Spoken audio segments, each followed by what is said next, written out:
जय श्री राम। आप सभी को हर हर महादेव। प्रिय भक्तों, आज हम बात करेंगे एक ऐसे रहस्य की जो लाखों करोड़ों भक्तों के दिल में सालों से एक सवाल की तरह छुपा हुआ है। सवाल ये है कि आखिर शिवलिंग पर जल ही क्यों चढ़ाया जाता है। क्या सिर्फ आस्था ही वजह है या इसके पीछे कोई गहरा वैज्ञानिक, आध्यात्मिक और तात्विक कारण छिपा हुआ है। आज इस वीडियो में हम जानेंगे शिवलिंग का असली अर्थ क्या है, शिवलिंग की उत्पत्ति कैसे हुई, शिवलिंग पर जल क्यों चढ़ाते हैं, इसके पीछे छुपे वैज्ञानिक कारण क्या हैं, आध्यात्मिक महत्व और रहस्य क्या है, और वो कहानियाँ जिन्होंने इस परंपरा को जन्म दिया है। तो चलिए शुरू करते हैं एक अनोखी यात्रा शिव की और शिव तत्व की। और शिवलिंग का असली अर्थ क्या है। लोगों में अक्सर भ्रम रहता है कि शिवलिंग सिर्फ पत्थर का एक गोल आकृति वाला स्तंभ है, लेकिन सच ये है कि लिंग शब्द का अर्थ है चिन्ह या प्रतिनिधित्व करने वाला। लिंगम इति लक्षणम, यानी जिससे किसी तत्व की पहचान हो वही लिंग है। दरअसल शिवलिंग सृष्टि और ब्रह्मांड की अनंत ऊर्जा का प्रतीक है। ये कोई सिर्फ मूर्ति नहीं, बल्कि वो प्रतीक है जो कहता है कि शिव निराकार है लेकिन सर्वत्र व्याप्त है। सृष्टि का आदि और अंत उन्हीं में समाया है।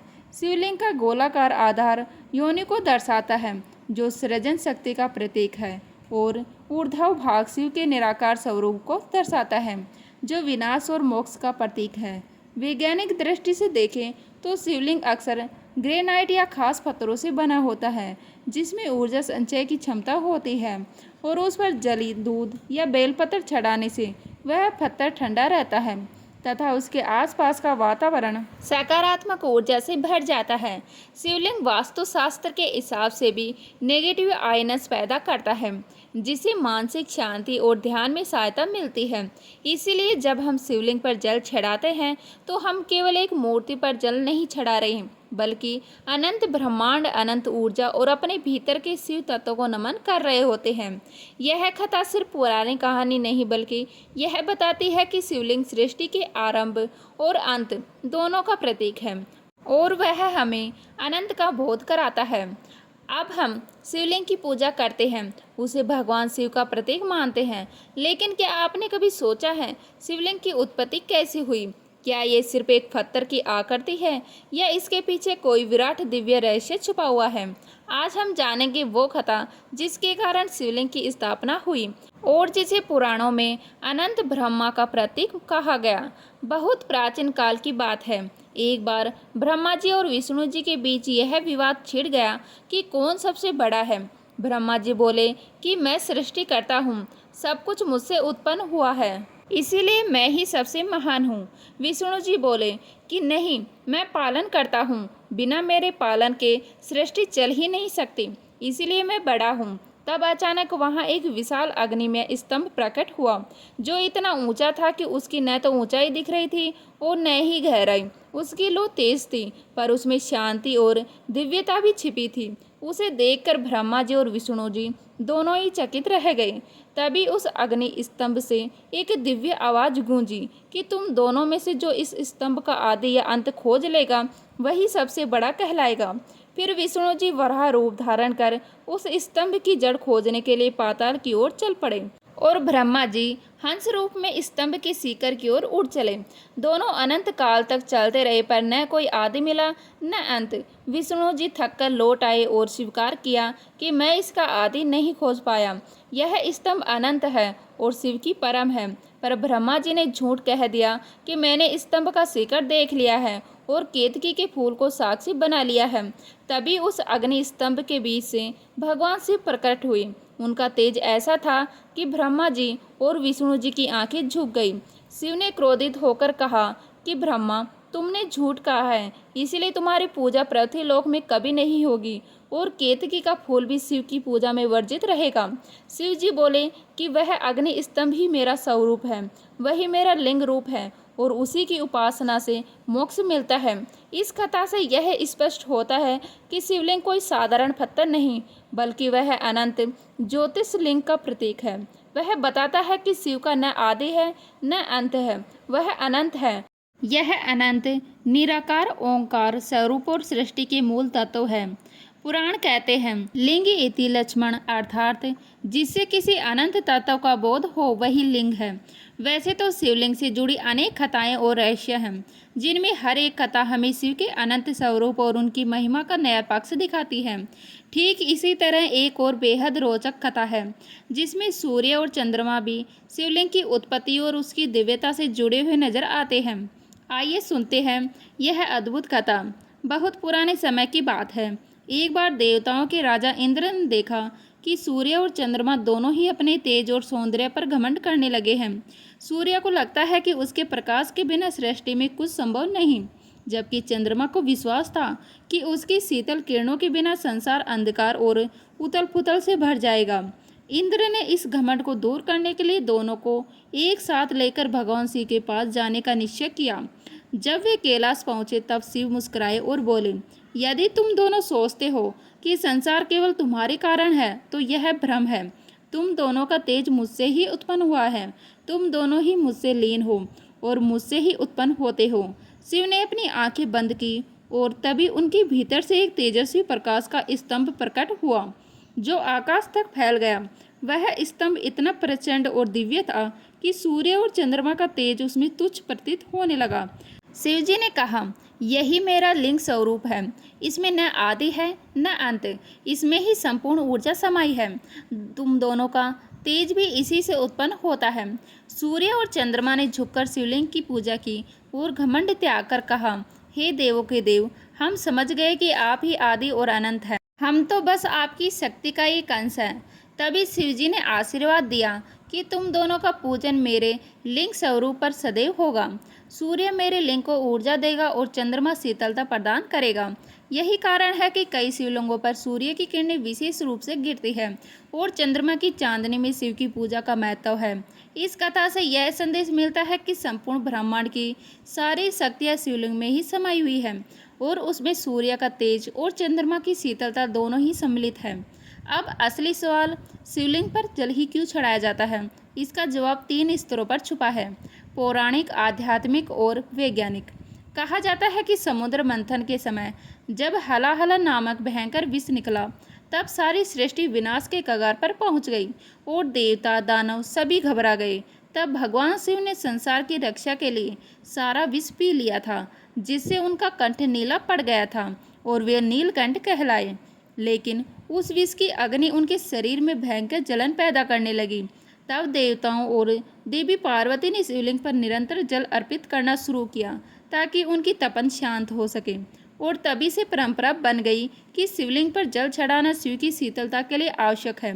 पर बात यही खत्म नहीं होती, क्योंकि आध्यात्मिक दृष्टिकोण से देखा जाए तो जल ही जीवन है और शिव को पंच तत्वों को स्वामी कहा जाता है, जिसमें धरती, जल, अग्नि, वायु और आकाश शामिल है। जब हम शिवलिंग पर जल चढ़ाते हैं तो यह केवल पूजा नहीं बल्कि एक संकेत होता है कि हम अपने भीतर की तृष्णा और अहंकार को शिव में अर्पित कर रहे हैं और यह हमारे अहंकार के समर्पण का प्रतीक है। इसके अलावा जल शांति और शीतलता का प्रतीक है और शिव स्वयं शांत और सौम्य स्वरूप है। इसीलिए जब हम उन पर जल अर्पित करते हैं तो यह हमारी प्रार्थना होती है कि हमारे भीतर की ज्वाला और व्याकुलता शांत हो जाए। लेकिन असली रहस्य तब और दिलचस्प हो जाता है जब हम इसे वैज्ञानिक दृष्टि से देखते हैं, क्योंकि शिवलिंग अक्सर ग्रेनाइट या खास पत्थरों से बनाया जाता है जिनमें पाइजो इलेक्ट्रिक गुण होते हैं। ये पत्थर वातावरण की ऊर्जा को अवशोषित और उत्सर्जित करते हैं और जब उन पर जल चढ़ाया जाता है तो पत्थर ठंडा रहता है तथा उसमें उत्पन्न इलेक्ट्रोमैग्नेटिक वेव्स स्थिर हो जाती है, जिससे आसपास का वातावरण सकारात्मक ऊर्जा से भर जाता है। यही नहीं, मंदिरों का वास्तुशास्त्र भी ऐसा बनाया जाता है कि जहां शिवलिंग स्थापित होता है वहां का क्षेत्र नेगेटिव आयंस से भरपूर रहता है और जब हम शिवलिंग पर जल चढ़ाते हैं तो ये आयंस और अधिक सक्रिय होकर तनाव, डिप्रेशन और माइग्रेन जैसी समस्याओं को कम करने में मदद करते हैं। इसलिए वैज्ञानिक भी मानते हैं कि शिवलिंग पर जल चढ़ाना केवल धार्मिक अनुष्ठान नहीं बल्कि एक प्रकार की प्राकृतिक थेरेपी थी, जो तन और मन दोनों को शांति और ऊर्जा प्रदान करती है। अब सवाल आता है कि केवल जल ही क्यों नहीं बल्कि बेलपत्र, दूध, शहद और धतूरा भी शिवलिंग पर क्यों चढ़ाया जाता है? दरअसल इसके पीछे गहरे धार्मिक और वैज्ञानिक कारण छिपे हैं। दूध शिवलिंग को शीतलता प्रदान करता है और शुद्धता का प्रतीक माना जाता है। बेलपत्र की 3 पत्तियां त्रिदेवों का प्रतीक है और इससे औषधीय गुण भी भरपूर होते हैं, जिससे वातावरण शुद्ध और मन शांत होता है। धतूरा अपने आप में विष है, लेकिन इसे शिव को अर्पित करने का अर्थ है कि हम अपने भीतर के विष विकार और नकारात्मकता को शिव को सौंप रहे हैं ताकि वह उनका दमन कर सके। वहीं शहद मीठी स्वभाव और जीवन में मधुरता का प्रतीक है और इसे अर्पित करना इस बात का संकेत है कि हम अपने जीवन में मिठास और सौहार्द चाहते हैं। ये सारी चीज़ें सिर्फ प्रतीक नहीं बल्कि औषधियाँ और मानसिक रूप से भी बेहद लाभकारी हैं, क्योंकि इनमें प्राकृतिक गुण होते हैं जो शरीर और मन दोनों को सकारात्मक ऊर्जा और शांति प्रदान करते हैं। लोग अक्सर पूछते हैं कि क्या शिवलिंग पर जल चढ़ाने की कोई विशेष विधि होती है, और इसका उत्तर है कि हाँ, होती है, क्योंकि शिवलिंग पर जल अर्पित करना केवल एक धार्मिक परंपरा नहीं बल्कि एक गहरा आध्यात्मिक अभ्यास भी है, जिसके पीछे शास्त्रों के कई नियम और संकेत छिपे हुए हैं। सबसे पहले तो यह ध्यान रखना चाहिए कि जल हमेशा शुद्ध और साफ होना चाहिए, क्योंकि अशुद्ध जल अर्पित करना अशुभ माना जाता है और इससे पूजा का फल कम हो सकता है। जल को अंजलि में लेकर या लोटे से धीरे धीरे और श्रद्धापूर्वक शिवलिंग पर चढ़ाया जाता है ताकि उसका स्पर्श शिवलिंग के प्रत्येक भाग को शीतलता और पवित्रता प्रदान कर सके। इसके साथ ही ओम नमः शिवाय या महामृत्युंजय मंत्र का उच्चारण करना चाहिए, क्योंकि इन मंत्रों की ध्वनि कंपन वातावरण को सकारात्मक ऊर्जा से भर देती है और साधक के मन में स्थिरता और शांति लाती है।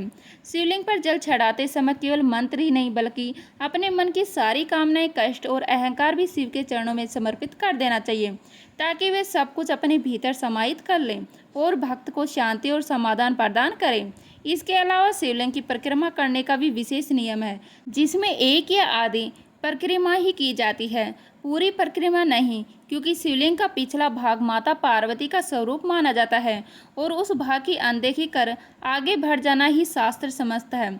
यह आधी परिक्रमा इस बात का प्रतीक है कि शिव और शक्ति एक दूसरे से अलग नहीं, परंतु उनके पूजन की मर्यादा अलग है। ऐसा कहा जाता है कि जो भक्त विधि पूर्वक और सच्ची भावना से शिवलिंग पर जल अर्पित करता है और परिक्रमा करता है, उसे भगवान शिव की कृपा शीघ्र प्राप्त होती है और उसके जीवन के संकट दूर हो जाते हैं। शिवलिंग पर विशेष दिनों में जल चढ़ाने का क्या महत्व है?